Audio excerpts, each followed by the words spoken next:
여러분, 성경에 예언된 말씀들이 과연 우리 시대에 일어나는 일이 있을까요? 맞습니다. 그것은 1948년에 독립한 이스라엘을 볼 때마다 우리는 성경의 에스겔서 37장에서 39장에 말씀하고 있는 주요 예언이 성취된 장면을 목격할 수 있게 되었는데요. 그런데 또 한 가지 놀라운 사실은 이스라엘과 팔레스타인 분쟁이 성경의 페르시아라고 나와 있는 이란을 통해 확전될 가능성이 상승하고 있습니다. 특히 처음에는 부인했던 이란이 가자지구에서 이스라엘의 군사작전을 보고 레드라인을 넘어섰다라고 하면서 이것이 모두를 행동하게 만들 수도 있다고 말하면서 실질적으로 자국의 개입 가능성을 내비쳤습니다. 이것이 왜 놀랍냐면 이스라엘과 이란의 갈등은 성경의 주요 예언 중 하나이기 때문입니다. 에스겔서 38장에 보면 마지막 때에 일어날 전쟁에 대해서 곡과 마곡의 전쟁이라고 나와 있습니다. 이 전쟁은 곡과 마곡, 지금의 러시아,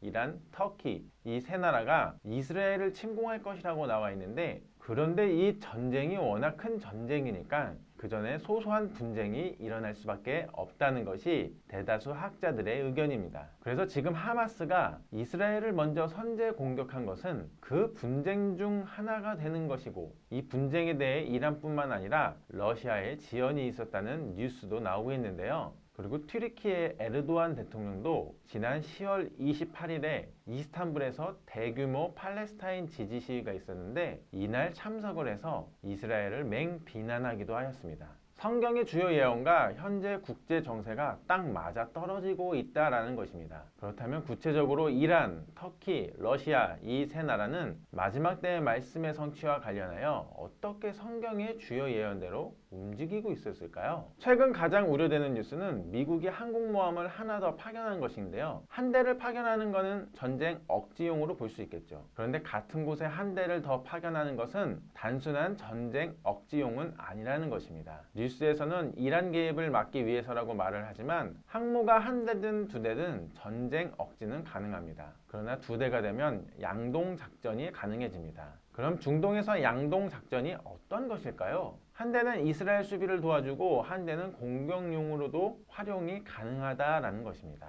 한마디로 이란에게 개입하지 말라는 강력한 메시지이자 언제든지 미국은 방어뿐만 아니라 공격까지 개시할 준비가 되어 있다라는 것입니다. 사실 이스라엘과 중동 전쟁은 시간의 문제이지 여러 가지 문제로 피하긴 어려웠습니다. 하마스는 전쟁을 촉발시킨 총매제일 뿐인 거지 하마스가 없더라도 전쟁이 날 가능성이 높았습니다. 설명을 하려면 제2차 세계대전이 끝나고 미국과 소련의 냉전 시절로 돌아가야 됩니다. 미국과 소련의 냉전 시대가 끝나면서 세계 정세가 변화했습니다. 국가들은 경제를 우선시하며 국방 예산을 줄이기 시작했고 세계 경제는 고성장을 경험했습니다. 이로 인해 소련의 동맹들이 자본주의로 전환하고 소련은 무너지면서 미국이 세계적인 패권을 획득하게 됐습니다. 소련의 무너짐 이후 푸틴은 러시아의 재건에 주력했습니다.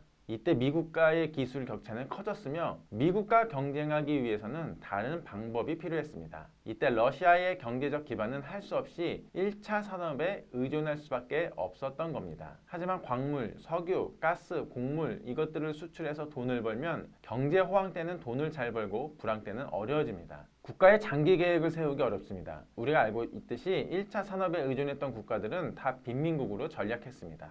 하지만 이 방법의 장점은 큰 기술이 필요하지도 않고 바로 돈이 되기 때문에 러시아는 자원 개발에 힘을 썼습니다. 그래서 결국에는 어떤 전략을 쓰냐면 러시아의 천연가스를 통해서 유럽의 패권을 노리게 되었습니다. 푸틴은 독일에다가 노드스트림 가스관을 연결해서 유럽의 러시아 에너지 의존도를 늘리고 중동뿐만 아니라 중국, 한국, 일본에까지 연결해서 에너지로 주변국들을 러시아 영향권에 두겠다는 전략을 펼친 것입니다. 실제로 유럽이 말을 듣지 않을 때마다 푸틴은 가스관을 잠그겠다는 협박을 합니다. 그럼에도 불구하고 압축을 하고 극저온 탱크를 가진 배로 옮겨야 되는 LNG보다 러시아에서 가스관으로 들어오는 PNG가 가격이 압도적으로 저렴하다 보니까 유럽은 러시아의 싼 가스에 중독되기 시작해 러시아는 결국 가스를 무기로 유럽에 영향을 끼치게 됩니다.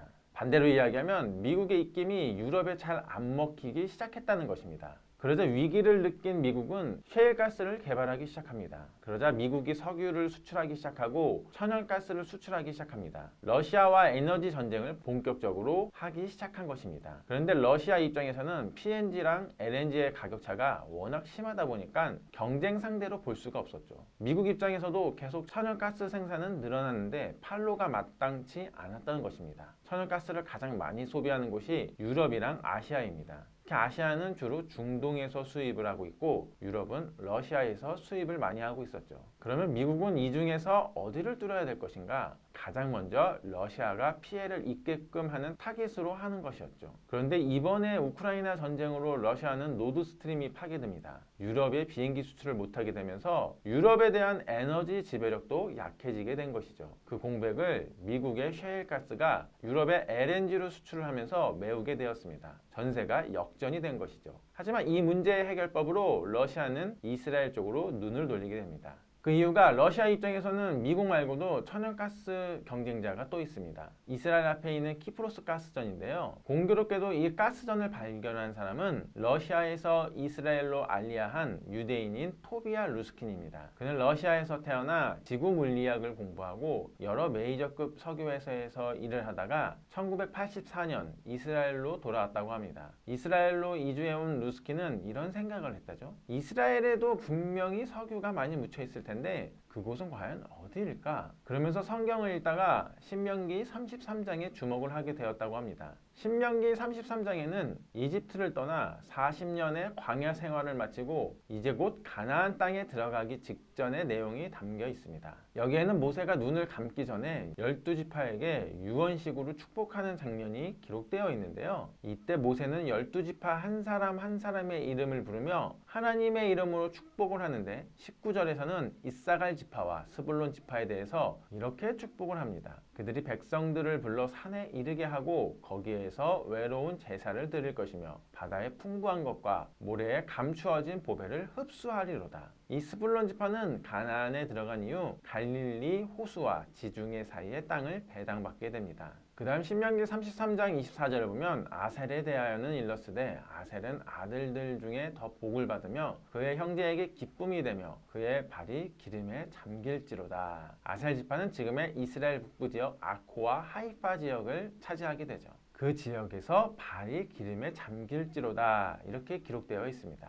그렇다면 19절에서 이야기하는 바다의 풍부한 것, 모래에 감추어진 보배, 또 그 발이 기름에 잠길 것이라는 표현은 무엇을 말하는 것일까요? 루스킨은 이 말씀을 바로 석유와 천연가스라고 본 것입니다. 그래서 루스킨은 이 신명기 33장의 말씀에 따라서 이스라엘 북쪽 지역을 집중적으로 탐사하기 시작했고 결국 그는 2004년에 이스라엘에서 처음으로 어마어마한 양의 거대 유전을 발견하게 되었다는 것입니다. 결국 이스라엘은 갑자기 러시아가 전쟁으로 인해 노드스트림이 파괴가 되면서 키프로스 천연가스를 남유럽 가스관으로 연결하면 유럽으로 천연가스를 싸게 팔 수 있게 되었다는 것입니다. 결국 에스겔서 38장 12절의 말씀처럼 물건을 겁탈하며 노력하리라 하고 내 손을 들어서 황폐하였다가 지금 사람이 거주하는 땅과 여러 나라에서 모여서 짐승과 재물을 얻고 라고 나와 있는데요. 즉 성경에는 러시아, 이란, 터키가 이스라엘을 침공하게 되는 이유를 경제 문제 때문이라고 예언을 했습니다. 그 말씀이 정확히 지금 맞아떨어지는 상황이 되고 있다는 것입니다. 이란도 마찬가지로 이번에 이스라엘이 확전을 하게 되면 레바논의 헤즈볼라와 시리아가 있는데 둘 다 이란의 영향을 받는 곳입니다. 이란은 이 두 나라를 이용하여 지금 이스라엘에게 레드라인을 넘었다라고 협박을 하고 있는 상황이기도 합니다.